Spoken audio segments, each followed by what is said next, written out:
Recording start करें।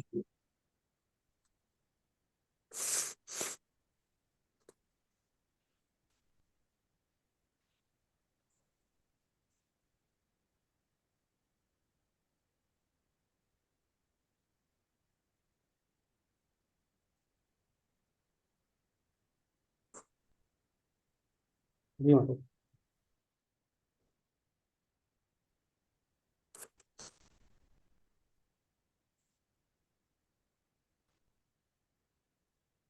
प्रभु जी right side में कुछ मैसेज दिखा रहा है।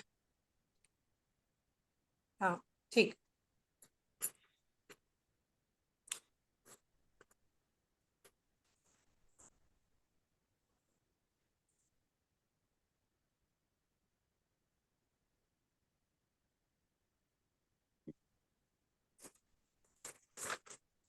स्टार्ट करिए प्रभु जी।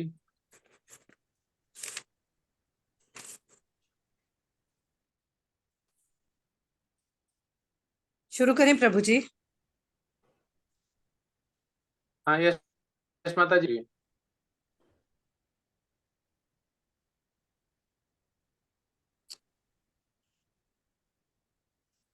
हरे कृष्ण संजीव प्रभु जी, शुरू करें प्रेजेंटेशन।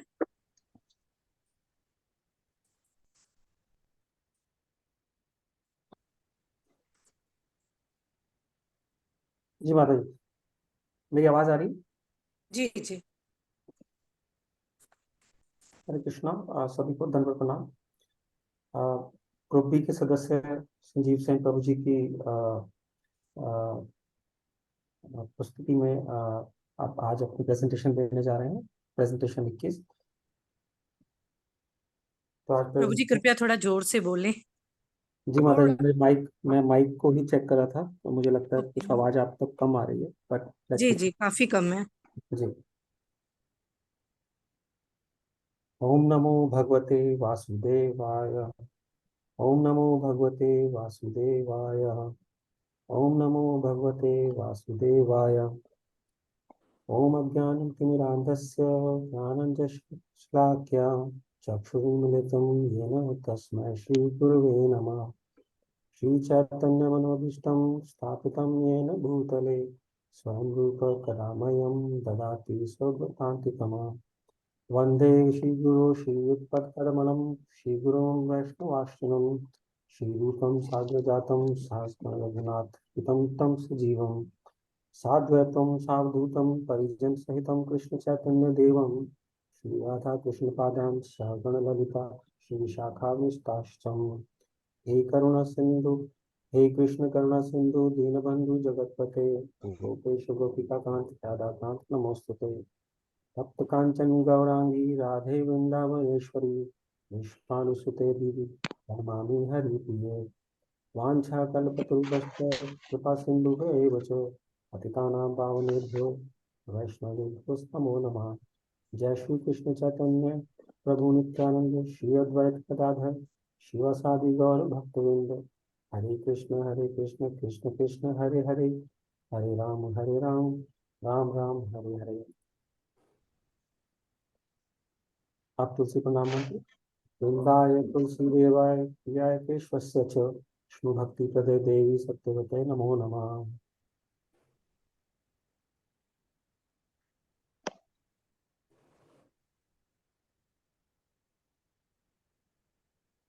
पहले प्रश्न के लिए हमारी प्रेजेंटेशन की शुरुआत में ज्योति माता जी से करना चाहूंगा। मैं उन्हें इनवाइट करना चाहूंगा अपने प्रश्न श्रील प्रभुपाद के जीवन के उदाहरणों पर चर्चा करें जो विश्वस्य सिद्धांत के उनके अनुप्रयोग को दर्शाते हैं। ज्योति माता जी। हरे कृष्णा, सभी को सादर प्रणाम। ईश्वरीय सिद्धांत से तात्पर्य है कि परमात्मा ही समस्त भूमंडल और सभी जीवों का मालिक है। सभी कुछ उस ईश्वर का है। इंसान को वही ग्रहण करना चाहिए जो ईश्वर द्वारा उसे प्रदान किया जाए। ईश्वर द्वारा प्राप्त सभी वस्तुओं को ईश्वर की सेवा में प्रयोग किया जाना चाहिए। प्रभुपाद जी इस सिद्धांत के अनुसार भोजन ग्रहण करने से पहले भगवान श्री कृष्ण को अर्पित करके स्वयं खाते थे। उन्होंने अपना हर कार्य ईश्वर के प्रति सेवा भाव से किया। हरे कृष्णा। जी धन्यवाद माता जी।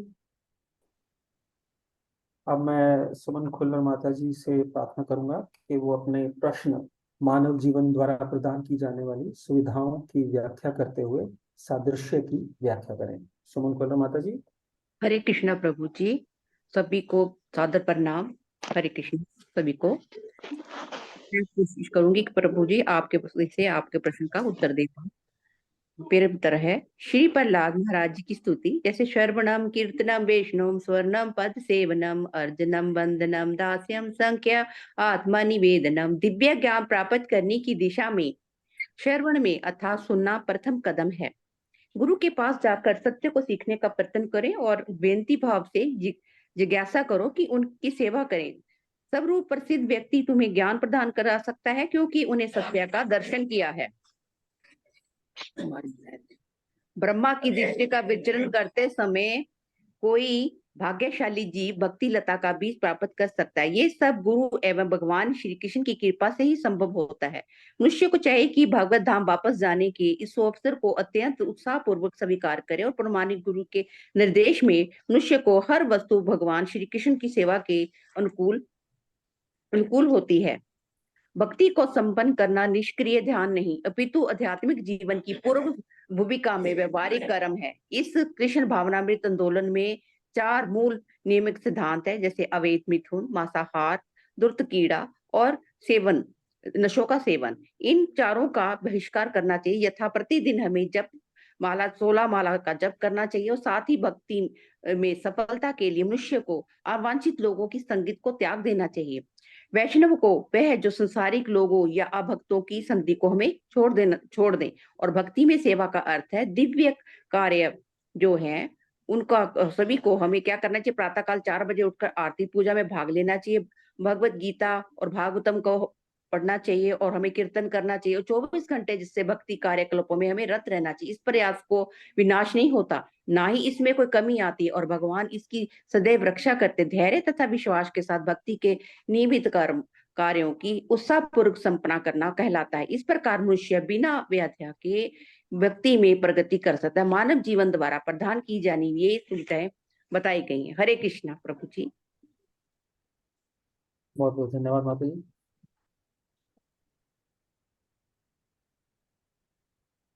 अगले सवाल में मेरी बारी है, जिसमें प्रश्न है मेरे लिए कि मंत्र के 1 से 3 श्लोकों और अभिप्रायों के संदर्भ में मंत्रों के बीच वैचारिक प्रभाव जो है 1 से 3 को स्पष्ट कीजिए। तो मैं कोशिश करूंगा अपने इस प्रश्न का उत्तर देने की।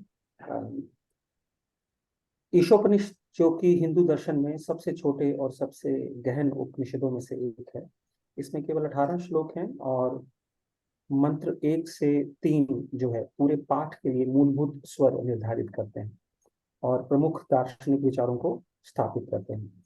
तो आइए इन तीनों मंत्रों के बीच वैचारिक प्रभाव का पता लगाते हैं क्या है। तो जैसा कि मंत्र 1 जो है वो ईशा, जो ईश्वर जिसके हम कहते हैं, की अवधारणा का परिचय देता है, जिसका अर्थ है सर्वोच्च, भगवान या दिव्य। श्लोक इस बात पर जोर देता है कि ब्रह्मांड में हर चीज ईश्वर से व्याप्त है और ये विचार इस विचार की नींव रखता है कि ईश्वर सर्वव्यापी है और यह व्यापकता उपनिषद का केंद्रीय विषय। मंत्र 2 को अगर हम देखें तो उसमें मंत्र 2 व्यक्ति को इस दुनिया में अपने कर्तव्यों और कार्यों को वैराग्य की भावना के साथ और परिणामों के प्रति किसी भी लगाव के बिना करने का आग्रह करता है। ये निष्काम कर्म की अवधारणा का परिचय देता है, जिसका अर्थ ये है कि निस्वार्थ या इच्छा रहित कर्म करना। इस मंत्र या ये मंत्र जो है इस विचार को व्यक्त करता है कि व्यक्ति को आध्यात्मिक दृष्टिकोण बनाए रखते हुए अपनी जिम्मेदारियों को पूरा करते हुए संतुलित जीवन जीना चाहिए और ये सुझाव देता है कि ऐसा करने से व्यक्ति जो है कर्मों से बंधन मुक्त रहता है और उसे कर्मफल का संचय नहीं करना पड़ता। और मंत्र 3 जो है इसके स्पष्टीकरण की तरफ अगर हम ध्यान दें तो ये प्रकाश, जो आध्यात्मिक ज्ञान जिसको हम बोलते हैं, और अंधकार जिसको हम अज्ञान बोलते हैं, के क्षेत्र के बीच के अंतर का परिचय देता है। ये उन लोगों का वर्णन करता है जो अज्ञानता और आत्मविश्वास, जो कि अंधकार का प्रतीक होते हैं, के मार्ग का अनुसरण करते हैं और मृत्यु के बाद अंधेरे लोक में पहुंचते हैं। ये मंत्र आध्यात्मिक अज्ञानता और आत्म केंद्रित कार्यों का जीवन जीने के प्रति एक चेतावनी संदेश के रूप में कार्य करता है। तो इन मंत्रों के बीच वैचारिक प्रभाव के संदर्भ में हम एक प्रगति देखते हैं। मंत्र 1 ये ईश्वर की सर्वव्यापकता का परिचय देता है। ये समझने के लिए मंच तैयार करता है कि ईश्वर सभी चीजों में व्याप्त है। मंत्र जो 2 जो है वो निस्वार्थ भाव से और वैराग्य के साथ कार्य करने के महत्व पर जोर देता है और व्यक्तियों को सभी में ईश्वरीय उपस्थिति को स्वीकार करते हुए कार्य करने के लिए प्रोत्साहित करता है। और जो मंत्र 3 है वो किसी के कार्यों के परिणामों के विचार को पुष्ट करता है। अज्ञानता और आध्यात्मिक ज्ञान के बीच अंतर और आध्यात्मिक ज्ञान का मार्ग चुनने के महत्व पर प्रकाश डालता है। तो ये 3 मंत्र जो हैं उपनिषद के लिए एक दार्शनिक आधार प्रदान करते हैं जो सभी चीजों में ईश्वर की एकता, निस्वार्थ कार्रवाई के महत्व और आध्यात्मिक अज्ञान के परिणामों पर जोर देते हैं। हरे कृष्णा।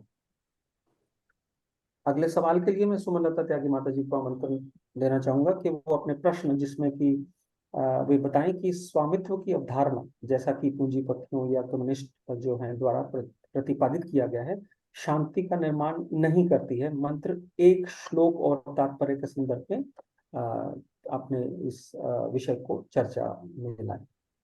सुमनलता त्यागी माता। हरे कृष्णा। सभी को हरे कृष्णा। सादर प्रणाम प्रभु जी। शील प्रभुपाद जी की जय। पूंजीपति और कम्युनिस्ट की जो अवधारणा है वो है स्वामित्व जताने की। जैसा कि यूएनओ की स्थापना भी हो चुकी है, लेकिन विश्व में आज तक शांति नहीं है और हर देश, व्यक्ति, वस्तु, संपत्ति, धरती सब पर अपना स्वामित्व अधिकार जताना चाहता है, जिसके कारण हम देख भी रहे हैं कि इजराइल, यूक्रेन जैसे महायुद्ध छिड़े हुए हैं। तो शांति स्थापित क्यों नहीं है? क्योंकि ईशोपनिषद के श्लोका नंबर 1 में जैसे भगवान ने बताया, ईशावास्यम इदम सर्वम यत् किंचित जगत्याम जगत तेन यक्तेन भुंजिता माँ हृदम कस्य स्वित धनम। यानी कि अगर हम ये स्वीकार कर लें कि इस ब्रह्मांड में, जैसा कि इस श्लोक में भी बताया गया है कि इस ब्रह्मांड में जड़ और चेतन सभी वस्तुएं भगवान की संपत्ति हैं और वही उनके कंट्रोलर है। भगवत गीता के 7.45 में भी भगवान ने बताया है कि मेरी ही अपरा शक्तियां जो हैं वो भगवान से ही उद्भूत हुई हैं।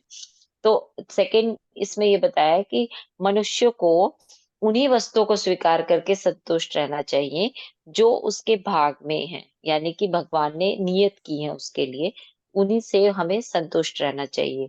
क्योंकि हर श्रम द्वारा जो हम श्रम करते हैं उसके द्वारा हम किसी भी वस्तु का आकार और रूप यानी उसकी फॉर्म को बदल सकते हैं, लेकिन उस पदार्थ को हम बना नहीं सकते, वो हमारे हाथ में नहीं है। तो भगवत गीता के 5.29 में भी जैसा कि बताया गया है कि जब तक हम इस श्लोक को नहीं समझ लेते या विश्व इस श्लोक को नहीं समझ लेता, तब तक विश्व में शांति स्थापित नहीं हो सकती। जैसे कि 5.29 में भगवान ने बोला है, भोक्ताराम यज्ञ तपसाम सर्वलोक महेश्वरम सुहृदयम सर्वभूतानाम ज्ञात्वा माम शांतिम पृच्छति। मीन्स सुप्रीम इंजॉयर, परम भोक्ता, सुप्रीम कंट्रोलर, परम नियोक्ता और परम मित्र भगवान ही है। अगर संपूर्ण विश्व जान ले कि सारी संपत्ति भगवान की है, तो जो पूंजीपतियों और कम्युनिस्टों द्वारा राजनीतिक चालों से जो है वो चुराई हुई रोटी के समान है, जिसके लिए प्रकृति से उनको दंडित होना पड़ेगा। और विश्व को ये समझना पड़ेगा कि हम एक परम पिता है, पिता की ही संतान है, और तभी शांति संभव हो पाएगी। तो ईश्वर के इस संदेश को हमें समझना है। निष्कर्ष ये है कि हमें भौतिक वस्तुओं पर स्वामित्व नहीं जताना और हर वस्तु जो भगवान की है उसको भगवान के सामने प्रस्तुत या उसकी सेवा में ही लगाना है, तभी शांति की स्थापना संभव है। हरे कृष्ण प्रभु जी, गलती के लिए क्षमा चाहूंगी। धन्यवाद माता जी, सुमनलता माता जी, बहुत बहुत धन्यवाद। प्रेजेंटेशन के अगले पड़ाव में मैं वंदना वाजपेयी माता जी को इनवाइट करना चाहूँगा उनके सवाल के लिए, जिसमें वो इस भ्रांति पर चर्चा करें कि केवल शाकाहारी बनने से ही प्रकृति के नियमों का उल्लंघन करने से बचा जा सकता है। श्री ईशोपनिषद एक मंत्र का संदर्भ देते हुए अपनी प्रतिक्रिया में अर्थ करें। वंदना माता जी। हरे कृष्णा प्रभु जी, सादर प्रणाम। सभी को मेरा सादर प्रणाम। श्रील प्रभुपाद जी की जय। उससे कोई त्रुटि हो तो उसके लिए मैं क्षमा प्रार्थी हूँ। यह कहना गलत है कि केवल शाकाहारी बनकर कोई प्रकृति के नियमों का उल्लंघन कर अपने को बचा सकता है। जीवन तो वनस्पतियों में भी होता है, किंतु प्रकृति का नियम है कि पारिस्थितिकी तंत्र में एक जीव दूसरे को खाने के लिए ही है, जिससे प्रकृति का संतुलन बना रहता है। श्री ईशोपनिषद मंत्र 1 के अनुसार ईशावास्यमिदं सर्वं यत्किंच जगत्या जगत् तेन त्यक्तेन भुञ्जीथा मा कृतः कस्य विस्मृत धनम। अर्थात ब्रह्मांड की प्रत्येक वस्तु पर भगवान का नियंत्रण है और उन्हीं के स्वामित्व में है। अतः मनुष्य को केवल वे ही वस्तुएं स्वीकार करनी चाहिए जो उसके लिए नियत है और उसके लिए आवश्यक है। उन वस्तुओं के भी वास्तविक स्वामी तो भगवान ही है। अतः जो भी वस्तुएं उसे प्राप्त है उसे पहले भगवान की सेवा में समर्पित करना चाहिए। बिना भगवान को समर्पित किए उसका भोग करने से वह पाप है और कर्म बंधन का कारण भी है। अतः मनुष्य को न सिर्फ शाकाहारी बनना चाहिए बल्कि उसे कट्टर भगवत भक्त भी होना चाहिए और वैदिक ग्रंथों से शिक्षा ग्रहण कर प्रकृति के नियमों का पालन करना चाहिए। प्रकृति भगवान की ही शक्ति है, तो इस तरह सबके नियंता भगवान ही है। प्रत्येक वस्तु उनकी ही संपत्ति है। जो इस चेतना के साथ कार्य करता है वह भगवत धाम जाने का अधिकारी होता है। हरे कृष्णा। धन्यवाद वंदना माता जी। अगले सवाल के लिए मैं सुधा श्रीधरन माता जी को आमंत्रण देना चाहूंगा। अपने सवाल जिसमें कि श्री ईशोपनिषद के संदर्भ में आत्म की अवधारणा की व्याख्या करें। अपनी प्रतिक्रिया में आत्मा की अवधारणा की तुलना करें, जैसा कि ईशोपनिषद के मंत्र 3 में वर्णित है, आत्मा की शाश्वत समझ के साथ। अपने उत्तर में श्री ईशोपनिषद और भगवत गीता अध्याय 2 का संदर्भ भी दें। सुधा माता जी। हरे कृष्णा माता जी, आपने जो तैयार किया था वो भी आप पहले बोल सकते हैं। माता जी बोल दीजिए। माता जी। जी माता जी। हरे कृष्णा प्रभु जी, सादर प्रणाम। शील प्रभुपाद की जय। समस्त गुरुओं को मेरा सादर प्रणाम। श्री माधवाचार्य 24 अक्टूबर को माधवाचार्य जी का प्राकट्य दिवस है। मैं उनके महान जीवन के बारे में कुछ पहलुओं को आपके समक्ष प्रस्तुत कर रही हूँ। माधवाचार्य जी का जन्म 1238 में कर्नाटका के उडुपी पांजनूर गांव में हुआ। वह एक भारतीय दार्शनिक, धर्मशास्त्री और वेदांत के देव स्कूल के प्रमुख प्रस्तावक थे। वे पूर्ण प्रज्ञ व आनंद तीर्थ के नाम से भी प्रसिद्ध हुए। माधवाचार्य को वायु का तृतीय अवतार माना जाता है। उन्होंने 37 ग्रंथों की रचना की, जिनमें प्रमुख माधवाचार्य कृत महाभाष्य और माधवामतचार्य और विष्णु तत्व निर्णय है। उन्होंने माधव मत के प्रमुख सिद्धांतों का प्रचार किया, जिनमें श्री कृष्ण ने विष्णु अवतार के रूप में मान्यता थी। उन्होंने मात्र 11 वर्ष की अवस्था में अद्वैत मत के सन्यासी अच्युत पक्षाचार्य जी से सन्यास ग्रहण किया और इनके सन्यास नाम पूर्ण प्रज्ञ हुआ। इनके शास्त्रार्थ का उद्देश्य भगवत भक्ति का प्रचार, वेदों की प्रामाणिकता की स्थापना, मायावाद का खंडन और मर्यादा का संरक्षण था। एक बार किसी व्यापारी का जहाज द्वारिका से मालाबार जाते हुए डूब गया। उसमें गोपी चंदन से ढकी भगवान श्री कृष्ण की मूर्ति थी। माधवाचार्य जी को कृष्ण की आज्ञा प्राप्त हुई और उन्होंने मूर्ति को जल से निकालकर उडुपी में स्थापना की, जो वर्तमान में उडुपी कृष्णा के नाम से प्रसिद्ध है। माधवाचार्य ने 9 शिक्षाएं दी थी, जिसका इस्कॉन द्वारा अनुसरण किया जाता है। ये शिक्षाएं हैं मुक्ति, मोक्ष, विद्या, आनंद, अद्वैत, ब्रह्मा, शास्त्र, गुरु और अहिंसा। इनके जीवन का एक महत्वपूर्ण अनुभव है जब वे आध्यात्मिक शांति की खोज में एक शांत जंगल में विचरण करते समय एक डरावने शेर का सामना हुआ। शेर ने डरावने स्वभाव के बावजूद माधवाचार्य शांत रहे और शेर के साथ वार्तालाप किया। उन्होंने शांति और समझदारी की संवाद की मिसाल प्रस्तुत की, जिसके परिणाम स्वरूप शेर उनकी मौजूदगी को स्वीकार किया और राह से हट गया। इस कहानी से हमें ये सीख प्राप्त होती है कि समझ, शांति और परस्पर सम्मान सबके कठिन समस्याओं का समाधान है। हरे कृष्णा। अब मैं मेरे प्रश्न की तरफ आती हूँ। मंत्र 3 में कहा गया है, असुर्या नाम ते लोका अंधेन समसावृताः तास्ते प्रेत्याभिगच्छन्ति ये के चात्मनो जना आत्मा का हनन करने वाला, चाहे वह कोई भी हो, उन लोगों में अवश्य प्रवेश करता है जो श्रद्धालुओं के जगत के नाम से विख्यात है और अंधकार तथा अज्ञान से भरे हैं। इस मंत्र में आत्मा है अर्थात आत्मा का हनन करने वाला समझना है। कोई व्यक्ति मानव जीवन के निमित्त कर्तव्यों को निभाने में असफल रहता है तो उसके आसुरी लोक में भेज दिया जाता है, जहां उसे निम्न योनियों में जन्म लेकर अज्ञान तथा अंधकार में कठिन श्रम करने के लिए बाध्य किया जाता है। इसी प्रकार यदि मनुष्य भागवत साक्षात्कार के लिए प्रयास मात्र से उच्च कुल या धनी परिवार में जन्म लेना निश्चित हो जाता है, किंतु जो प्रयास नहीं करता और जो अत्यधिक भौतिकवादी है और भौतिक भोग के कारण उसे नरक के गहनतम भागों में भोगना पड़ता है। इसी प्रकार अध्याय 2 में श्री कृष्ण अर्जुन को समझाते हैं, आत्मा शाश्वत है, अजर है, अमर है, आत्मा का कोई भी किसी भी प्रकार से हानि नहीं पहुंचा सकता।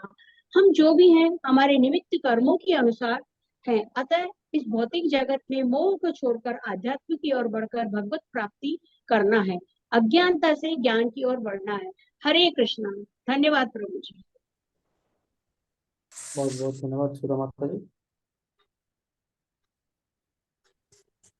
और मैं अगले सवाल के लिए अंजना मिश्रा माता जी को आमंत्रण देना चाहूंगा कि वो अपने सवाल जिसमें मंत्र 1 से 3 और सादा जीवन और उच्च विचार के सिद्धांत के बीच संबंध को स्पष्ट करें और मंत्रों का संदर्भ दें 1 से 3 श्लोक और तात्पर्य के साथ। अंजना माता जी। हरे कृष्णा प्रभु जी, सादर प्रणाम, सभी को सादर प्रणाम। श्री शील प्रभुपाद जी की जय। प्रभु जी, गलतियों के लिए क्षमा प्रार्थी हूँ। ईशावस्यमिदः सर्वं यत्किंच जगत्यां जगत् ते तेन त्यक्तेन भुंजिता मागधा कस्य स्वेदधनम्। इस ब्रह्मांड के भीतर की प्रत्येक जड़ अथवा चेतन वस्तु भगवान द्वारा नियंत्रित है और उन्हीं की संपत्ति है। जो वस्तुएं जीव के भाग्य में नियत की गई हैं, उन्हीं को उसे स्वीकार करना चाहिए। जीव तथा जड़ दोनों पदार्थ प्रकृति के नियमों और भगवान की शक्ति द्वारा नियंत्रित होते हैं। परावरता सभी शक्तियां भगवान की हैं। अग्नि जिस प्रकार ताप तथा प्रकाश के रूप में अपनी शक्ति का वितरण करती है, उसी प्रकार भगवान भी विभिन्न प्रकारों से अपनी शक्ति का प्रदर्शन करते हैं। आधुनिक समाज में श्रमिकों और पूंजीपतियों के झगड़े से विश्व संकट में पड़ गया है। वे कुत्ते बिल्लियों की तरह गुर्राते हैं। मानव जाति को चाहिए कि ईशोपनिषद के वैदिक ज्ञान को ग्रहण करें और भौतिक स्वामित्व के लिए झगड़ा न करें, बल्कि मानव जीवन की महत्ता और उद्देश्य को समझें। तीसरे श्लोक में आत्मा का हनन करने वाला अश्रद्धायु जगत के जो अंधकार में है, अज्ञान से भरा है, उसमें प्रवेश करता है, किंतु जो बुद्धिमान है उसे ज्ञात होना चाहिए कि आत्मा को मानव शरीर देहांतरण के चक्र में लाखों वर्षों के पश्चात ही शरीर प्राप्त होता है। भौतिक जगत एक समुद्र है तो मानव शरीर एक नाव की तरह है। उसमें वैदिक शास्त्रों तथा आचार्यों की तुलना एक नाविक से की गई है। इसके पश्चात भी मनुष्य अपने जीवन का पूर्ण उपयोग आत्म साक्षात्कार के लिए नहीं कर पाता, तो वह आत्मा का हनन करता है। मनुष्य का शरीर गधों, कुकुरों, शुक्रों के समान कठोर श्रम करने के लिए नहीं मिला है, बल्कि जीवन की सर्वोच्च सिद्धि प्राप्त करने के लिए मिला है। अतः मनुष्य को आत्म साक्षात्कार तथा भगवान के सर्वव्यापक स्वामित्व को समझना चाहिए। प्रकृति के आदेशों का उल्लंघन न करके व्यर्थ के राग द्वेष से प्रभावित नहीं होना चाहिए। इस तरह सादा जीवन और उच्च विचारों के साथ वह भगवत धाम वापस जाने का अधिकारी हो जाता है। हरे कृष्णा प्रभु जी। धन्यवाद अंजना माता जी। अब मैं संजय जैन प्रभु जी को आमंत्रण देना चाहूंगा अपने सवाल एक प्रतिष्ठित विश्वविद्यालय में अर्थशास्त्र और राजनीति विज्ञान के छात्रों के लिए श्री ईशोपनिषद मंत्र 1 से 3 पर प्रस्तुतिकरण के लिए रूपरेखा दें और अपनी प्रस्तुति में मंत्रों के 1 से 3 श्लोकों का संदर्भ दें और उनका अर्थ भी दें। संजय सिंह प्रभु जी। हरे कृष्ण प्रभु जी, दंडवत प्रणाम। हरे कृष्ण सभी को। तो जैसा कि श्री ईशोपनिषद में बताया गया है कि मनुष्य को चाहिए कि वह भगवान की कृपा से जो भी सुविधाएं प्राप्त करता है उनसे संतुष्ट रहे। यदि मनुष्य इन सभी सुविधाओं से संतुष्ट नहीं होता है और मनुष्य प्रत्येक जो भगवान से मिली हुई चीजें हैं उन पे यदि स्वामित्व जताने की कोशिश करता है और स्वामित्व जताता है तो शांति भंग होती है और शांति स्थापित नहीं हो सकती है, ऐसा इसमें बताया गया। परंतु यदि कोई साम्यवादी है ना, पूंजीपति या कोई अन्य दल प्राकृतिक संसाधनों का स्वामित्व जताएगा तो शांति स्थापित नहीं कर सकते हैं और ना ही वो हो पाती, क्योंकि ये सारी संपत्ति पूर्णतः भगवान की है। और जब मनुष्य भगवान की संपत्ति पे स्वामित्व जताने की कोशिश करता है तो उससे क्या होता है, आपसी मतभेद उत्पन्न होते हैं। पूंजीपति साम्यवादियों को न केवल राजनीतिक चालों से दबा सकते हैं और न ही साम्यवादी पूंजीपतियों को केवल चुराई हुई रोटी के लिए लड़कर उन्हें हरा सकते हैं। जो लोग परमेश्वर के स्वामित्व को स्वीकार नहीं करते, वह सारी संपत्ति जिस पर वह अपना प्रभुत्व स्वामित्व जताना चाहते हैं या स्वामित्व जताते हैं, वह चुराई हुई संपत्ति मानी जाती है। अर्थात कि जो व्यक्ति भगवान की संपत्ति पे स्वामित्व जताता है, वह भगवान की संपत्ति को चुराई हुई संपत्ति उसे मानना चाहिए। तो इस फलस्वरूप ऐसा यदि कोई व्यक्ति करता है तो इस फलस्वरूप उन्हें प्रकृति के नियमों के अनुसार, नियमों के द्वारा दंड मिलता है, उन्हें दंडित होना पड़ता है। ये हम यहाँ पर जो विद्यार्थी हैं, जो छात्र हैं, उन्हें हम इस तरह से समझा सकते हैं कि हमारे पास यदि जो कुछ भी हमें प्राप्त हुआ है भगवत कृपा से, हमें उसमें संतुष्ट रहना चाहिए। जिस प्रकार पहले श्लोक के माध्यम से, पहले मंत्र के माध्यम से उदाहरण दिया गया है कि एक गाय कभी भी अपने दूध का सेवन स्वतः नहीं करती है, अर्थात उसका जो दूध होता है वो मनुष्यों के लिए भोजन का कार्य करता है ना। तो इसी तरह से उदाहरण के माध्यम से हमें यहाँ पर ये बताया जा रहा है कि हमें कभी भी भगवान के स्वामित्व वाली चीजों पर अपना स्वामित्व नहीं जताना चाहिए, अन्यथा हमें भगवान के नियमों के अनुसार, प्रकृति के नियमों के अनुसार हमें दंडित होना पड़ेगा। हरे कृष्णा। ये यहाँ पर हमारा जो ग्रुप बी का 21वां प्रेजेंटेशन है वो यहाँ पर समाप्त होता है। यदि हम सभी भक्तों से कोई प्रश्न के उत्तर देने में कोई त्रुटि रही हो तो हम प्रभु जी से क्षमा मांगते हैं, आप सभी भक्तों से क्षमा मांगते हैं। हमारी जो प्रस्तुति है वो यहाँ पर समाप्त होती है। और सभी भक्तों को यहाँ पर मैं धन्यवाद देता हूँ, ज्योति माता जी, सुमन कुल्लर माता जी, संजीव मिश्रा प्रभु जी। और इस बार संजीव मिश्रा प्रभु जी ने ग्रुप बी के जो पीपीटी है उन्होंने पीपीटी डिजाइन किया है। बहुत बहुत धन्यवाद प्रभु जी आपका। सुमन लता त्यागी माता जी, वंदना माता जी, सुधा माता जी एंड अंजुना माता जी, आप सभी का बहुत बहुत धन्यवाद। हरे कृष्णा प्रभु जी, दंडवत प्रणाम। हमारा प्रेजेंटेशन यहाँ पर समाप्त हुआ। यदि हम में से किसी से कोई गलती हुई हो, कोई त्रुटि हुई हो तो उसे क्षमा करें। हम सीख रहे हैं, सीखने में हमसे गलतियां हो सकती हैं और हुई होंगी। हमारा प्रेजेंटेशन यहाँ पर समाप्त होता है। क्षमा करें प्रभु जी। वांछा कल्पतरुभ्यश्च कृपा सिंधुभ्य एव च पतितानां पावनेभ्यो वैष्णवेभ्यो नमो नमः। अनंत कोटि वैष्णव वृंद की जय। श्रील प्रभुपाद की जय जय। हरे कृष्ण जय। सभी को। जय। हरे कृष्णा प्रभु जी। हरे हरे कृष्ण। कृष्ण। हरे हरे कृष्ण कृष्ण। प्रभु। धन्यवाद हरे प्रभु जी। कृष्ण, धन्यवाद प्रभु।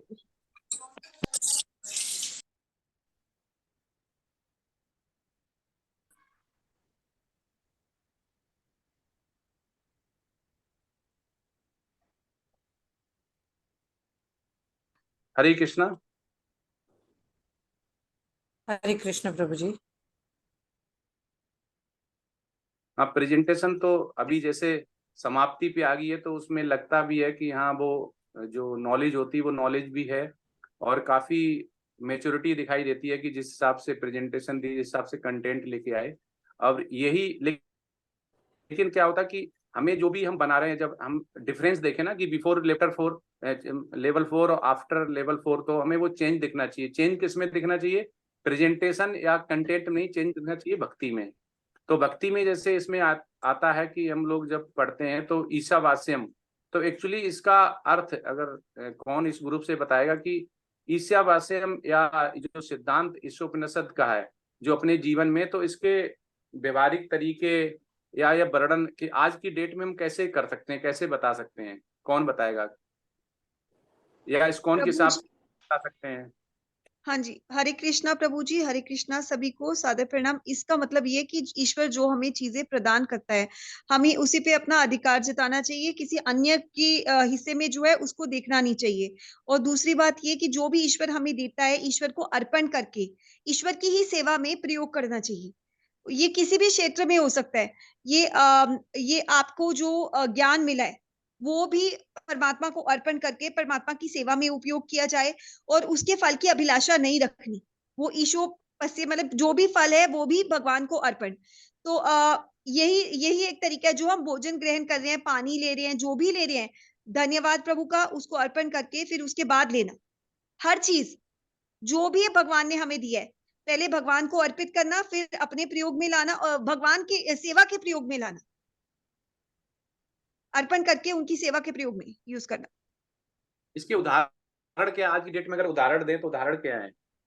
जैसे प्रभु जी, अगर कोई बंदा है, जैसे उसने पढ़ाई की है, अगर वो पढ़ाई को प्रभु की मतलब कि प्रभु की सेवा में उपयोग में लाए, जैसे कोई भी काम कर रहा है वो ये करे कि उसके इस भाव से करे कि मैं ये अपने प्रभु की सेवा में काम कर रहा हूँ। जैसे कोई डॉक्टर है, वो प्रैक्टिस कर रहा है और वो अपने मन में सिर्फ ठीक है इनकम चाहिए होती है, पर अपने मन में सेवा के भाव से करे कि मैं ये काम भगवान की सेवा के भाव से कर रहा हूँ, मैं भगवान का सेवक हूँ। प्रोप्राइटर बनकर नहीं कि मैं कुछ बहुत बड़ी हस्ती हूँ, नहीं, सर्विटर बनकर कि मैं भगवान का एक तुच्छ सेवक हूँ और मेरे को ये पढ़ाई भगवान ने अपनी सेवा के लिए दी है और मैं बस उसका एक हथियार हूँ। कर वो रहा है, करतार वो है। अपने अंदर करतार की भावना नहीं लाना। अगर करतार की भावना लाए तो वो प्रोप्राइटरशिप हो जाएगी। अगर सेवक की भावना लाए कि मैं सेवक हूं और भगवान ने मुझे ये दायित्व दिया है, तो तब वो अच्छी तरीके से भगवान की सेवा कर सकेगा। ये किसी भी चीज के लिए, किसी भी प्रोफेशन के लिए अप्लाई होता है, फॉर एवरीथिंग। नहीं, वो तो आपने एग्जाम्पल, मतलब आज की डेट में बहुत सटीक एग्जाम्पल हैं जिसमें भगवान ने चाहे श्रीमद् भागवतम, गीता या श्री प्रभुपाद ने अपने तात्पर्य में लिखा हो, जो बिल्कुल रेफरेंस के साथ बैठे कि ईशावास्यम जो आज की डेट हम चारों तरफ देख रहे हैं आज के उदाहरण में, उसमें समाज के उदाहरण क्या है, मतलब आज की डेट में? हरे कृष्णा प्रभु जी।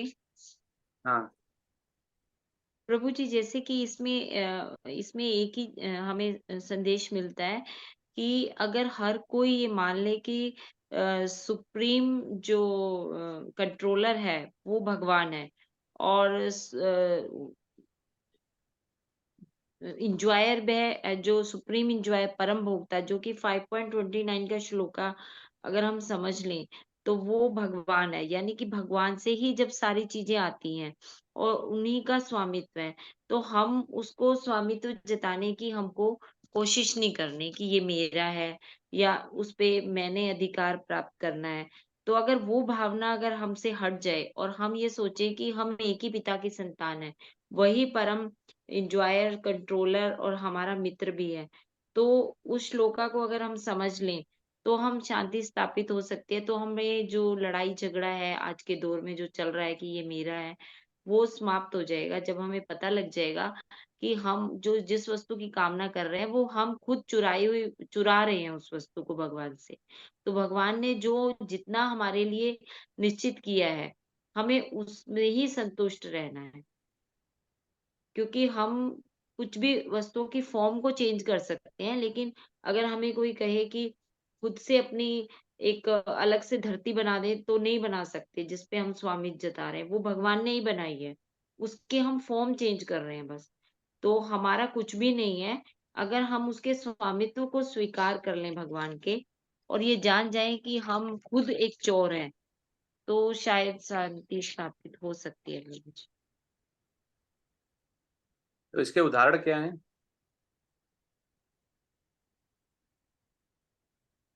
प्रभु जी, उदाहरण जो आजकल झगड़े चल रहे हैं प्रभु जी, जैसे कि जैसे यूएनओ ने शांति स्थापना के लिए यूएनओ का गठन हुआ है, लेकिन फिर भी किसी देश में कोई शांति नहीं स्थापित हो रही और सब अपनी उसी धरती पर अपना ये मेरे देश की है या ये मेरे देश की है या इस तरह से जो झगड़े चल रहे हैं प्रभु जी, यही करंट में उदाहरण समझा जा इसमें सकता है। भगवान ने जैसे बोला हुआ है कि भगवत गीता में भी 10.8 में आप देखें, अहम सर्वस्व प्रभुवो मत्ता सर्व प्रवर्तते।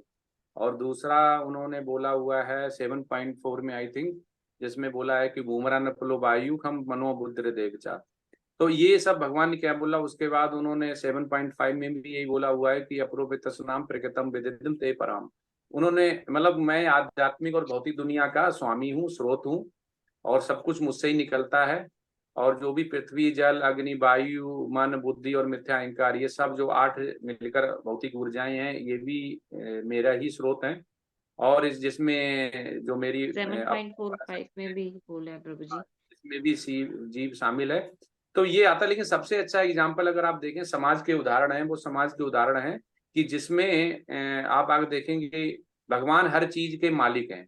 तो भगवान हर चीज के मालिक, तो इस्कॉन के हिसाब से देखेंगे कि भगवान का ही पैसा, चाहे वो अमीर हो, गरीब हो, जैसा भी हो, सबसे प्रभुपाद ने लेके कम से कम 850 मंदिर अभी पूरे विश्व में बनवा दिए हैं।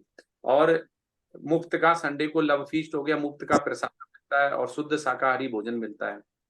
ठीक है। और जो भी हम विद्या भी ले रहे हैं इस्कॉन से, जो ये विद्या जो आध्यात्मिक विद्या है ये ले रहे हैं, ये भी बिल्कुल ही फ्री में है। और इससे क्या होता है, जैसे अगर माने कि रूस और यूक्रेन का सबसे अच्छा एग्जांपल है अभी जो हमास और इजराइल का चल रहा है। ये सब क्या है, ये सब इसी का ही नतीजा है कि हम भगवान को नहीं मान रहे हैं, भगवान के पास नहीं जा रहे हैं, इसलिए शांति नहीं है। और भगवान हर चीज का मालिक है, हम भूल जाते हैं एक दूसरे पे, हम कब्जा करना चाहते हैं। और कब्जा किस लिए? पैसे के लिए, या अपनी पावर दिखाने के लिए, या हमारा बुद्धि ऐसी नहीं है, भगवान की भक्ति में नहीं है, तो इसलिए हम उल्टे अपराध कर रहे हैं, पाप कर रहे हैं।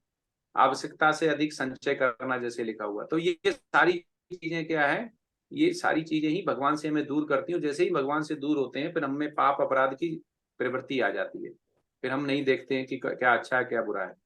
तो हमें इससे बचना कैसे? जैसे प्रसाद है, उसको बर्बाद करने से हमें बचना चाहिए। मिथ्या अहंकार से मुक्ति हमें चाहिए। ठीक है। और भगवान को ही हमें केंद्र में रखना चाहिए। तो ईश्वर वास्यम का सबसे अच्छा सिद्धांत यही है कि हमें ये स्वीकार कर लेना चाहिए कि भगवान ने जो हमें दिया है उससे अगर हमारा ज्यादा है और जितने में हमारा गुजारा हो सकता है उतना ही हम करें। और हमें भगवान की भक्ति में या जैसे भी हो, हम किसी न किसी रूप में उसे अच्छे कर्म के लिए लगाएं।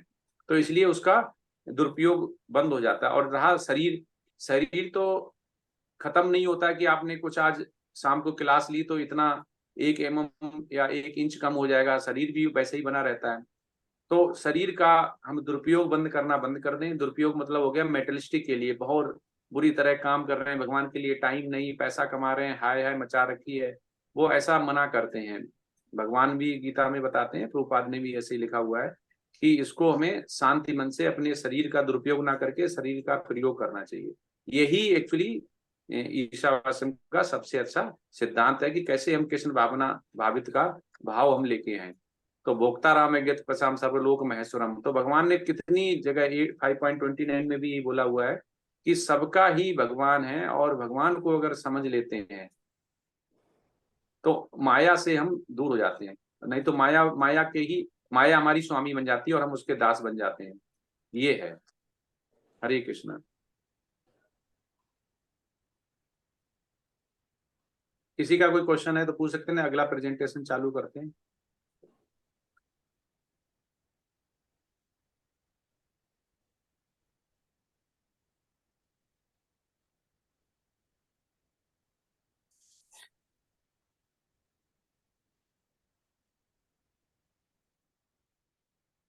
नेक्स्ट स्टार्ट करते हैं, किसी का कोई क्वेश्चन नहीं तो।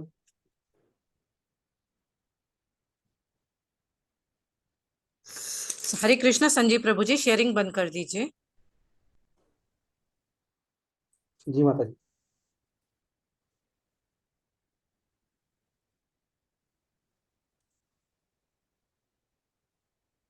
प्रभु जी, सौम्या माता जी को होस्ट बना दीजिए।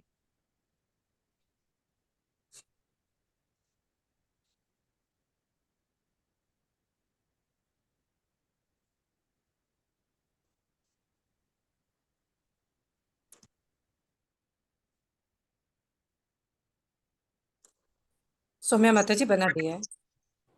हरे कृष्ण माता जी। हरे कृष्ण प्रभु जी।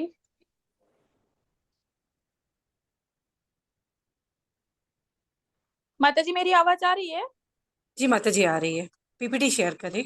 जी जी जी माता जी से।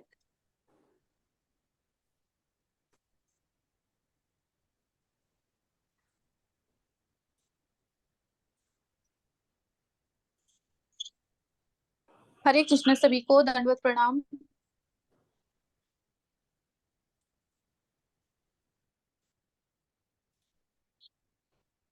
ओम नमो भगवते वासुदेवाय।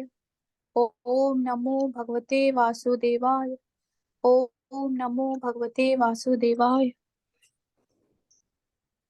सुनीता शर्मा माता जी।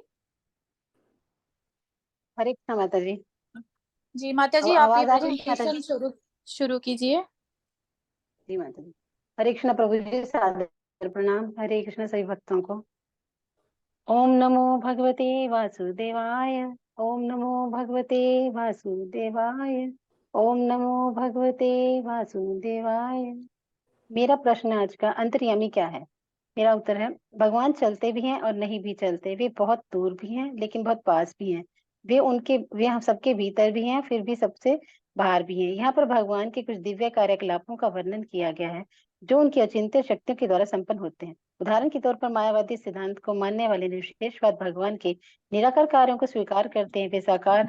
वे साकार स्वरूप को नहीं मानते। भगवत संप्रदाय भगवान की अचिंत्य शक्तियों को स्वीकार करते हैं। वे साकार तथा निराकार दोनों को ही मानते हैं। भागवतगण जानते हैं कि अचिंत्य शक्तियों के बिना परमेश्वर शब्द का कोई अर्थ नहीं।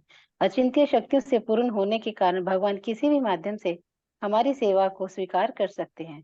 वे अपनी इच्छा अनुसार अपनी शक्तियों को रूपांतरित कर सकते हैं। ब्रह्म संहिता 5.35 में कहा गया है कि आदि भगवान गोविंद अपने पूर्ण अंश द्वारा प्रत्येक वस्तु में प्रवेश करते हैं। वे ब्रह्मांड तथा ब्रह्मांड के सारे परमाणु में प्रवेश करते हैं। वे विराट रूप में प्रत्येक वस्तु से बाहर रहते हैं। अंतर्यामी रूप में वे प्रत्येक वस्तु के भीतर रहते हैं। अंतर्यामी रूप में घटित होने वाली प्रत्येक घटना के साक्षी और हमें अपने कर्मों का फल प्रदान करते हैं। भले ही हम भूल जाएं कि हमने पिछले जन्मों में क्या किया है, लेकिन भगवान हमारे कार्यों के साक्षी हैं, अतः हमारे कर्मों के फल सदैव मिलते हैं। तथ्य यह है कि भीतर तथा बाहर ईश्वर के अतिरिक्त कुछ भी नहीं। प्रत्येक वस्तु उनकी शक्तियों द्वारा ही प्रकट है। हरे कृष्ण सभी को। हरे कृष्ण प्रभु।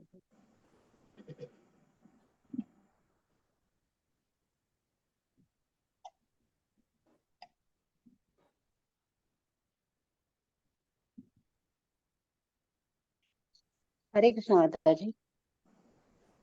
जी अनिता माता जी शुरू कीजिए। हरे कृष्ण प्रभु जी।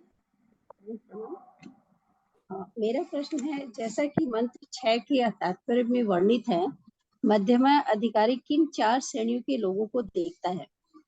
मेरा उत्तर है, जिन्हें साक्षात्कार की दूसरी अवस्था प्राप्त हो चुकी होती है, वे मध्यम अधिकारी कहलाते हैं। ये भक्त 4 श्रेणियों के व्यक्तियों के बीच अंतर को मानने वाले होते हैं। पहला है परमेश्वर, भगवत भक्त, अबोध और नास्तिक।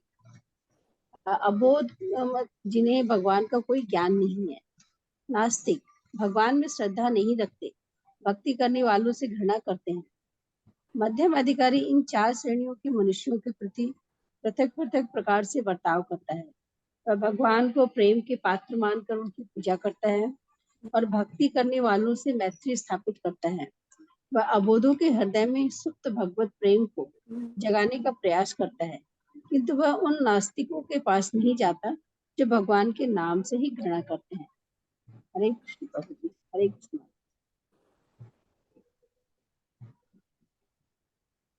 धन्यवाद माता जी। महुआ माता जी। धन्यवाद माता जी। हरे कृष्णा। मेरा आज का प्रश्न है, मुहावरे का अंग्रेजी में उत्तर दे, तद दूरे तद व अंत के। मतलब है, परमेश्वर बहुत दूर है लेकिन बहुत निकट भी है। यहाँ भगवान की कुछ गतिविधियों का वर्णन किया गया है जो उनकी अकल्पनीय शक्ति द्वारा कार्यान्वित की जाती है। जैसे कि वह चलते हैं और नहीं चलते हैं, वह हर चीज के भीतर हैं फिर भी वह हर चीज के बाहर हैं। हमें यह मानकर नहीं चलना चाहिए कि जब हम ईश्वर को अपनी आंखों से नहीं देख सकते हैं, इसलिए ईश्वर का कोई व्यक्तिगत अस्तित्व नहीं है। भगवान बहुत दूर हैं लेकिन वे बहुत निकट भी हैं। भगवान का निवास भौतिक आकाश से परे है और वह हमारे पास इस भौतिक आकाश को मापने का कोई साधन नहीं है। यदि भौतिक आकाश इतने दूर तक फैला हुआ है तो आध्यात्मिक आकाश भौतिक ब्रह्मांड से बहुत दूर स्थित है, लेकिन भगवान इतनी दूर होने के बावजूद वह मन या हवा से भी तेज गति से हमारे सामने उतर सकते हैं। वह तेजी से दौड़ भी सकते हैं कि उनसे कोई भी आगे नहीं निकल सकता है। धन्यवाद। हरे कृष्णा। धन्यवाद माता जी। लवलीन कोहली माता जी। हरे कृष्णा माता जी। हरे कृष्णा प्रभु जी, सभी को दंडवत प्रणाम। मेरा प्रश्न है, भगवान की शक्तियों को अकल्पनीय साबित करने के लिए कौन से विरोधाभास दिए गए हैं? मंत्र 5। मेरा उत्तर है, भगवान की दिव्य गतिविधियों का वर्णन दिया गया है जो उनकी अकल्पनीय शक्तियों द्वारा क्रियान्वित की जाती है। यहाँ दिए गए विरोधाभास भगवान की अकल्पनीय शक्तियों को सिद्ध करते हैं। वह चलता है, वह नहीं चलता। सामान्यतः यदि कोई चल सकता है तो ये कहना अतार्किक है कि वह चल नहीं सकता। ऐसा विरोधाभास केवल उसकी अकल्पनीय शक्तियों को सिद्ध करता है। ज्ञान सीमित हो तो हम ऐसे विरोधाभासों को समयोजित नहीं कर सकते। अपनी सीमित समझ की शक्तियों के संदर्भ में भगवान की कल्पना करते हैं। मायावादी या निर्वेशवादी दार्शनिक भगवान की अव्यक्तिक गतिविधियों को स्वीकार करते हैं, उनकी व्यक्तिगत विशेषता को अस्वीकार। अगर हम भौतिक नेत्रों से भगवान को नहीं देख पाते तो इसका मतलब ये नहीं कि भगवान है ही नहीं। श्री ईशोपनिषद ये कहकर खंडित करता है कि भगवान दूर भी है, पास भी। भगवान भौतिक आकाश के परे हैं। जब भौतिक आकाश को मापा नहीं जा सकता तो आध्यात्मिक आकाश को मापना हमारे बस का है ही नहीं। भगवान को नकारते हैं। उनकी भौतिक तथा आध्यात्मिक ऊर्जा में कोई अंतर नहीं है। वह सर्वव्यापी हैं। वह हमारी की गई सेवा हर तरह से की हो स्वीकार करने में सक्षम है, पर मूर्ख अपने कुतर्कों में उनकी शक्तियों, व्यक्तित्व तथा उनके सर्वव्यापी मानने से इनकार करते हैं। सही ज्ञान और शास्त्रों का रुचिपूर्वक तथा जिज्ञासा से हम ऐसे मूर्खों का खंडन कर सकते हैं। धन्यवाद सभी को। हरे कृष्ण।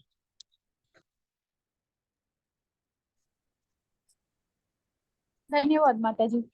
पद्मिनी माता जी, आपकी स्लाइड आ गई है। जी हाँ, दंडवत प्रणाम प्रभु जी, सभी को हरे कृष्णा। मेरा प्रश्न है, मंत्र 6 तात्पर्य में वर्णित अनुपश्यति का क्या अर्थ है? शास्त्रों के अनुसार अपनी दृष्टि को बनाना, देखना, उसे अनुपश्यति कहते हैं। मनुष्य ज्ञान की दृष्टि से देखता है।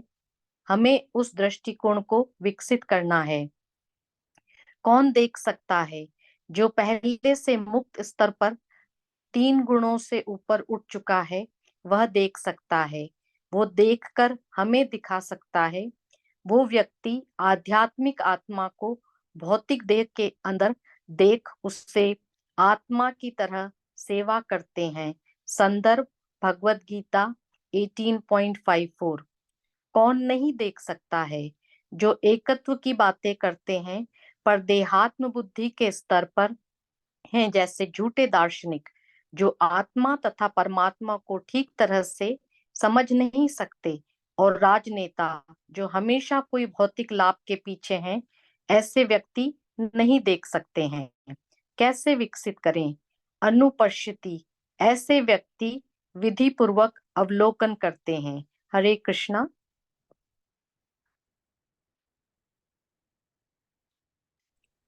धन्यवाद माता जी। रक्षा माता जी। हरे कृष्णा प्रभु जी। हरे कृष्णा सभी को। मेरा प्रश्न है, एकत्वम अनुपश्यत का अर्थ समझाइए। एकत्वम का अर्थ है गुणों की एकता। अनुपश्यत का अर्थ है प्रमाण के माध्यम से देखना।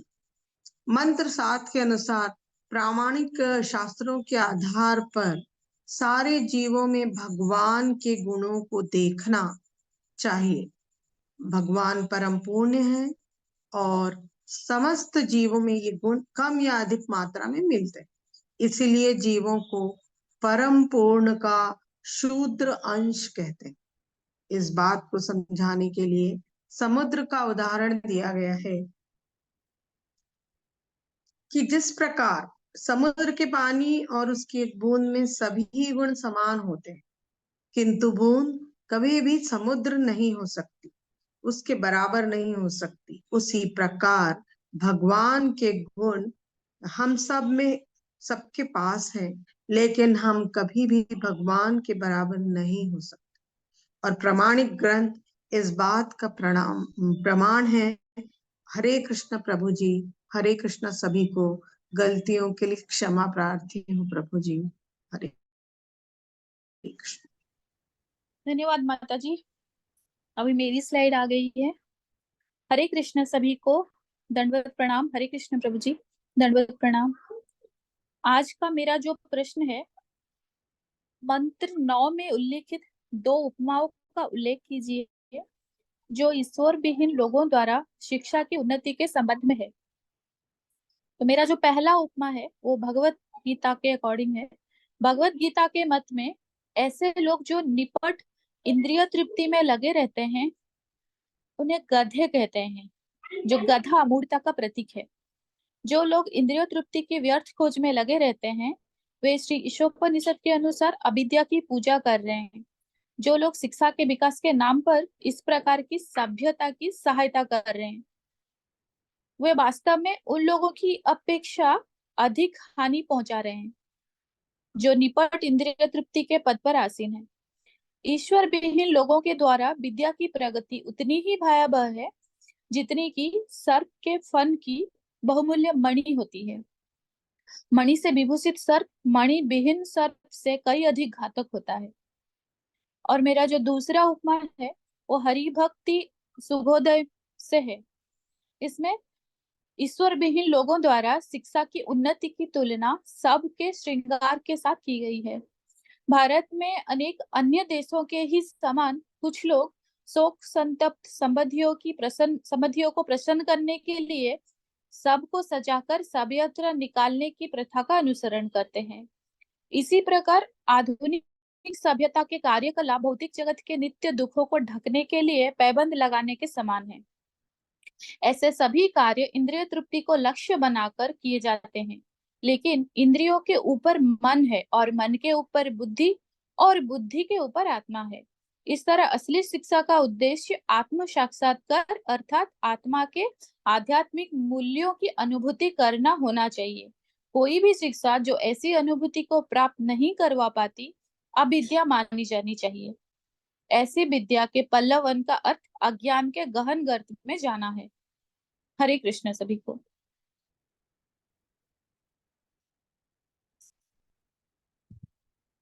अभी हेमाली देसाई माता जी की है।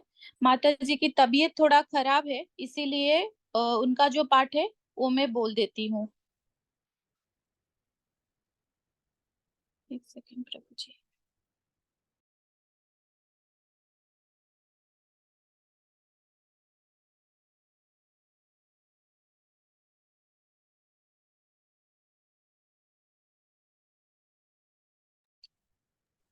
हरे कृष्णा। हरे कृष्णा माता जी। हेमाली देसाई माता जी का आज का जो प्रश्न मिला था, शर्तों का अंग्रेजी अर्थ दें, शुद्धम अप्पा विद्यम, जो मंत्र 8 से है। भगवान हमेशा शुद्ध और निर्मल हैं। श्री ईशोपनिषद में उन्हें शुद्धम जो अंग्रेजी में एंटीसेप्टिक और अप्पा विद्यम जो है रोग निरोधी के रूप में वर्णित किया गया है। वो इस अर्थ में रोगनाशक है कि उसके स्पर्श मात्र से कोई अशुद्ध वस्तु भी शुद्ध हो सकती है। रोग निरोधी इस शब्द उनके सहयोग की शक्ति को दर्शाता है। जैसा कि भगवत गीता में बताया गया है, एक भक्त शुरुआत में सुदुराचारी अच्छा आचरण नहीं करने वाला प्रतीत हो सकता है, लेकिन उसे शुद्ध माना जाना चाहिए क्योंकि वह सही रास्ते पर है। यह भगवान की संगति की रोग निरोधी प्रकृति के कारण है। भगवान भी अपापा विद्यम है क्योंकि पाप उन्हें छू नहीं सकता। भले ही वो इस तरह से कार्य करता है जो पाप उन्हें प्रतीत होता है, ऐसे कार्य सर्व अच्छे होते हैं क्योंकि उसके पाप से प्रभावित होने का कोई सवाल ही नहीं है। क्योंकि सभी परिस्थितियों में वो शुद्धम है, सबसे अधिक शुद्ध है। उसकी तुलना अक्सर सूर्य से की जाती है। सूर्य पृथ्वी के अनेक अछूत स्थानों से नमी खींच लेता है, फिर भी वो शुद्ध रहती है। वास्तव में यह अपनी स्टेरिलाइजिंग शक्तियों के आधार पर अप्रिय चीजों को शुद्ध कराता है। यदि सूर्य, जो एक भौतिक वस्तु है, इतना शक्तिशाली है, तो हम सर्वशक्तिमान भगवान की शुद्ध करने वाली शक्ति की कल्पना भी नहीं कर सकते। हरे कृष्ण, सभी को दंडवत प्रणाम।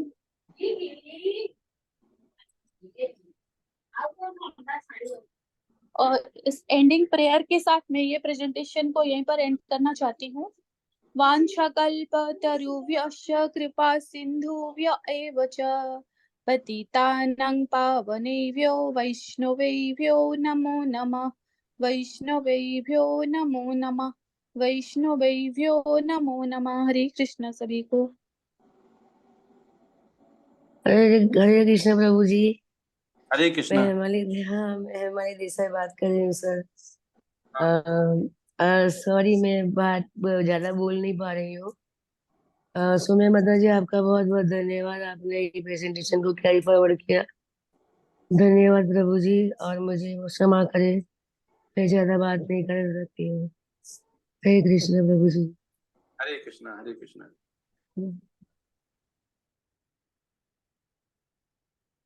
हरे कृष्णा माता जी, बहुत अच्छा किया आपने।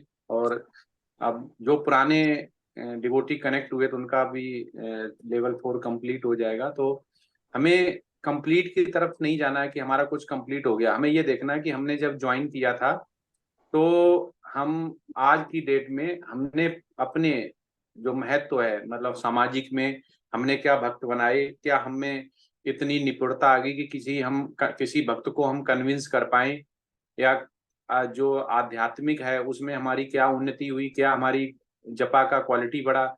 हम हर सैटरडे को आते तो हम जो भक्ति परीक्षा में मिलते हैं तो हम कितनी देर टाइप भगवान के लिए देते हैं, जिसमें भगवान की बाड़ी और जो भगवान की लीला के बारे में सुनते हैं। कितना हम अपनी इंद्रियों को भगवान की सेवा में लगा पाए हैं, और कितना हम जो भी लिखा हुआ है उपदेशामृत में, स्नोपनिषद में, भगवद गीता में, उसको कितना हम अपने जीवन में उतार पाए हैं। तो इसीलिए हमें हमेशा क्या होता है, वैष्णव संघ जो बोला जाता है, वैष्णव संघ कब आता है? जब हम इंगेज रहते हैं। इंगेज रहते हैं किसमें? इंगेज रहते हैं भगवान की सेवा में, या वैष्णव के साथ रहते हैं। अगर जैसे ही हम वैष्णव संघ या कृष्ण की सेवा से हटेंगे, वैसे ही हम कहाँ माया की सेवा करने लगेंगे। तो इसलिए हमें माया की सेवा ना करके हमें भगवान की सेवा करनी है, जिससे कि हम बचते रहें। तो भगवान की जो 3 शक्तियां हैं उनको हमें किसी न किसी रूप में समझना पड़ता है, और 3 शक्तियां जो उनके रूप में अगर हम जाने तो हमें यही समझना पड़ेगा कि हम किस तरह उनकी अतरंगा शक्ति है उसके पास जाके हम इस जो महामाया से उससे बच सकते हैं, माया से बच सकते हैं। और जो तटस्थता शक्ति तो हम लोग हो ही गए हैं, जो जीव शक्ति में जाना जाता है, और माया उनकी बहिरंगा शक्ति हो गई। तो हमें जो बहिरंगा है उससे बचना चाहिए, और वो कब उससे बच सकते हैं कि जिसके हाथ खुले हैं वो ही हमारे हाथ खोल सकता है। तो हाथ किसके खुले हुए? भगवान के खुले हुए हैं। तो इसलिए हमें भगवान की ही शरण में जाना है, और जितनी जल्दी शरण में चले जाएंगे उतनी जल्दी हम इससे माया से बच जाएंगे। तो हमारा सार पूरा यही है कि हमारी भक्ति कैसे बढ़ सकती है। सभी भक्ति मांगते हैं, कोई मुक्ति नहीं मांगता है। भक्ति हमें चाहे यहाँ पे रहे चाहे भगवान के धाम रहे, हमें क्या मिलना चाहिए? हमें भक्ति मिलनी चाहिए। और भक्ति में जो आनंद है वो किसी में आनंद नहीं है। तो इसलिए हमें किसी रूप में भक्ति हमें चाहिए। अब ये आता है कि जैसे हिरण्यकशिपु का समझे या महाराजा प्रहलाद का समझे, तो वो उनका इतना फेवर भी नहीं था। हिरण्यकशिपु का इतना फेवर भी नहीं था घर में। उनके जिन घर में वो पैदा हुए थे उनमें कोई भक्त नहीं था। लेकिन ऐसा नहीं होता कि डॉक्टर घर पे डॉक्टर बनेगा और कारपेंटर घर पे कारपेंटर बनेगा। उसके लिए मेहनत करनी पड़ती है। ऐसा नहीं डॉक्टर है तो उसका बेटा ऑटोमेटिक की पिता डॉक्टर है तो डॉक्टर बन गया, ऐसा नहीं हो सकता है। तो हिरण्यकशिपु जैसे उसे भौतिक ज्ञान, भौतिक नॉलेज बहुत थी, लेकिन वो नहीं कर पाया। ठीक है, अर्जुन को भी भौतिक विद्या थी, लेकिन भगवान की सेवा के लिए की है। तो हमें भगवान की सेवा के लिए जो भी हमारी भौतिक विद्या है वो करना चाहिए। उससे पहले हमें नहीं हटना चाहिए कि हमें भौतिक विद्या हम वो नहीं लगाएंगे, आध्यात्म लगाएंगे। तो इतना जरूरी नहीं है कि हम भौतिक विद्या होते हुए भी सोचने हम सीधे भौतिक ना लगा के हम आध्यात्मिक लगाएंगे। तो इसमें हमें प्रभुपाद या हमारे गुरु कब खुश होते हैं, जब हम आध्यात्म के लिए काम करते हैं। भौतिक के रूप में जो भी हमारे पास हम लगाते हैं, तो उसमें हमारा प्रचार प्रसार के लिए शरीर हो गया, हमारा मंदिर बनवाने के लिए सेवा हो गई, और हमें भक्ति वृक्षा में और लीडर बन के और क्लास एडल्ट या जो भी किड्स की क्लास लेके हमें भक्ति हो गई। ये सब लेने के बाद हम अगर करते रहते हैं तो हमारा वो बना रहता है। तो इससे हमारा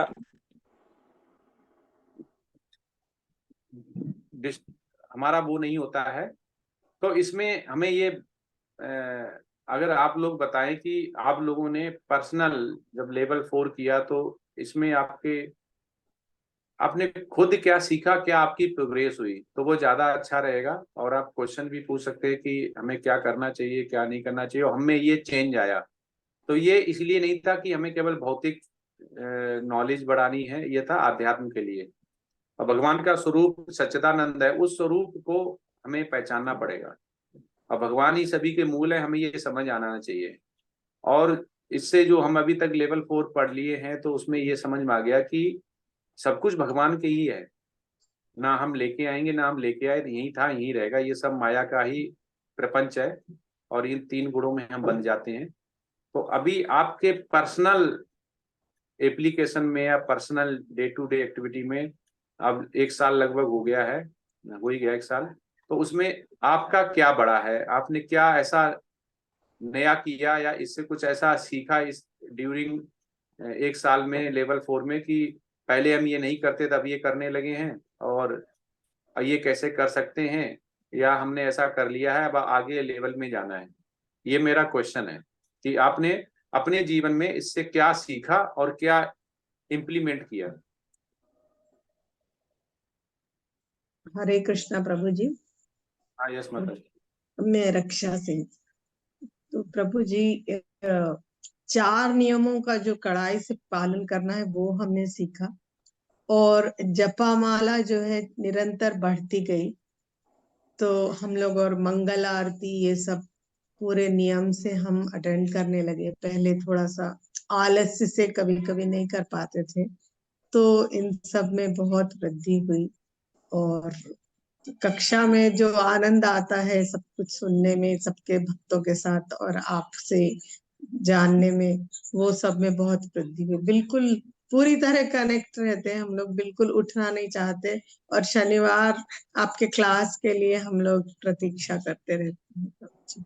हरे कृष्णा प्रभु जी। और बहुत हम भगवान कृष्ण से बहुत अधिक जुड़ते जा रहे हैं। हाँ, तो ये जो भगवान भी बोलते हैं, हम गुरु महाराज भी बोलते हैं कि जिसमें ईश्वर सर्वभूतानां हृदय सर्वजन तिष्ठति। तो इसमें हम जितना भी भगवान की सेवा या भगवान के बारे में जानते हैं या सुनते हैं, श्रवणम करते हैं, तो उसी हिसाब से हम शरीर ग्रहण करते हैं। अगर हमारा इस बार जन्म मृत्यु जरा व्याध जो 4 हैं, सबसे सच्चाई जो होती है सत्य, अगर उससे हमें अगर बचना है तो हमें भगवान की ही शरण में जाना पड़ेगा। तो माता जी आपने बिल्कुल सही बोला, और ये 4 नियम हमें करने ही करने कड़ाई से। और उसमें हम उस लेवल पे पहुंच जाए कि जैसे चाय कॉफी हो गया, 4 नियम हो गए, माला की क्वालिटी हो गई, ये सारी जब हम भौतिक कम कर देते हैं तो आध्यात्म ऑटोमेटिक बढ़ने लगता है। तो माता जी आपने बिल्कुल सही बोला, और ये ऐसे करते रहना भी चाहिए, क्योंकि अगर हम टाइम नहीं निकाल पाएंगे तो फिर बंदिश नहीं रहती। अगर कुछ कोर्स नहीं होगा तो हम ना भक्ति वृक्षा में मिलेंगे, ना हम पढ़ेंगे, और ना हम प्रेजेंटेशन देंगे तो उसकी चर्चा करेंगे, धीमे धीमे भूलते जाएंगे, तो गिरने का बहुत डर रहता है। तो जैसे बोला भी गया था इसमें कि ऊर्म परमदा पूर्णमिदं पूर्णमदः पूर्णमुदच्यते पूर्णस्य पूर्णमादाय पूर्णमेवावशिष्यते। तो भगवान ने इसीलिए बोला हुआ है कि सभी भगवान जो ईश्वर परमा कृष्ण सच्चिदानंद विग्रह अनादि राधे गोविंदा सर्व कारण कारण। तो भगवान का हमें जो रूप है वो हमें समझ में आ जाना चाहिए। और जिसको भगवान से प्रेम हो जाएगा उसको किसी भी कोर्स की जरूरत नहीं, वो इतना आनंदित होता रहेगा वो उसमें ही पूरे दिन लीन रहेगा। तो उसमें जैसे महाराज अम्बरीश थे, उनके पास पैसा था, नौकर थे, चाकर थे, राजा थे, सब कुछ थे, खुशहाल थे, लेकिन नहीं, उनको उसमें आनंद नहीं आ रहा था। उन्होंने सारा त्याग दिया और सारी इंद्रियां अपनी भगवान की सेवा में लगा दी। तो ऐसा सौभाग्य सबको नहीं मिल पाता है। जैसे हम इस बार भगवान की सेवा कर रहे हैं, अगर कुछ हम नहीं जा पाए भगवत धाम, कुछ हमें गलतियां हो गई, अपराध पाप हो गया, हमें पता नहीं, वो भगवान को पता रहता है, तो अगली बार हम कुछ उच्च कुल में जन्म लेंगे और वहीं से स्टार्ट करेंगे जहाँ पे खत्म होगा। तो महाराज अम्बरीश पिछले जन्म में बहुत अच्छे भगवान के भक्त रहे होंगे, इसलिए उनको अगला जन्म था वो इतना अच्छा मिला कि अच्छा सब कुछ होते हुए भी उन्होंने भुला दिया। प्रभुपाद के पास भी सब कुछ था, उनको मेडिसिन बनाने वाली फैक्ट्री जर्मन से उनका टाई अप हो गया था, बॉम्बे में अच्छा बिजनेस चल रहा था, पहले बिजनेस नहीं चल रहा, तो उन्हें ऐसा नहीं था कि उन्होंने इसलिए पकड़ा, लेकिन उन्होंने जब इस उम्र पे जब लोग कहते हैं कि अब इस समय भगवान की सेवा करो और घर में रहो या पूजा पाठ कर लो, ये बुढ़ापे का ही होता है। प्रभुपाद ने उस टाइम पे पूरे विश्व में प्रचार प्रसार करके भगवान का जो भी लीला है, भगवान की बाड़ी है, उसके बारे में सुनाया और लोगों को जोड़ा। तो ये हमें समझना चाहिए कि वो इतनी उम्र पे अगर मेहनत कर सकते हैं, तो हमारी तो अभी उम्र है, वो उनके उस लेवल पे नहीं है जिसमें कि हमें बहुत कष्ट हो। तो हमें किसी न किसी तरह से अपने शरीर और आत्मा जो है उसमें अंतर हमें समझना चाहिए। जो प्रभुपाद ने बताया यही विज्ञान है, और हमें निर्देश मानना चाहिए गुरु का, साधु का और शास्त्र का। हरे कृष्ण।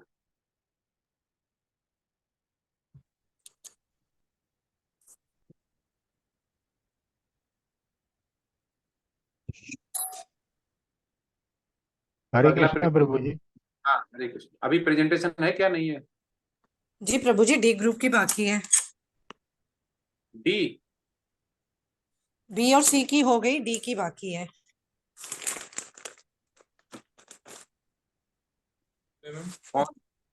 लगाई हैंड्रेस करें, डी ग्रुप हैंड्रेस करें।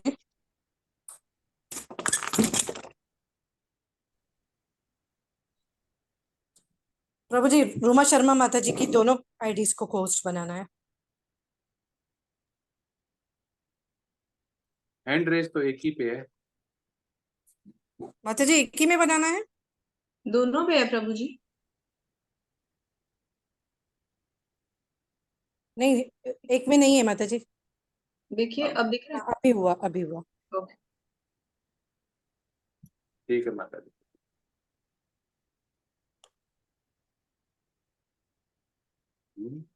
होस्ट हो गया।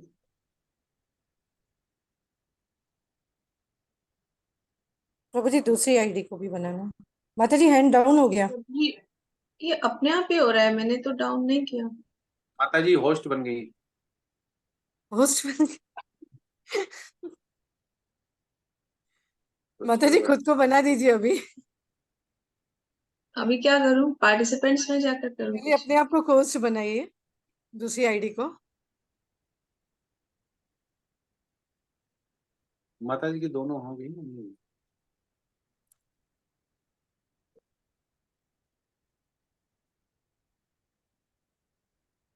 या प्रभु जी को वापस बना दीजिए होस्ट, वो बना देंगे। हाँ जी प्रभु जी। अच्छा, इसमें को होस्ट है शायद। नेम पे माता जी जहाँ नाम है वहां पे क्लिक करिए। वो मुझे समझ में नहीं आ रहा था ना, कौन से वाले से करूं? मैं जहाँ किस नाम पे पे है वहां क्लिक करिए, वहां आएगा प्रभु जी आप होस्ट, क्लेम होस्ट कर का दीजिए, ऑप्शन नहीं कर तो दीजिए। प्रभु जी आप क्लेम करिए की को। मैं एक से ऑफ करके फिर दोबारा ज्वाइन कर लूंगी।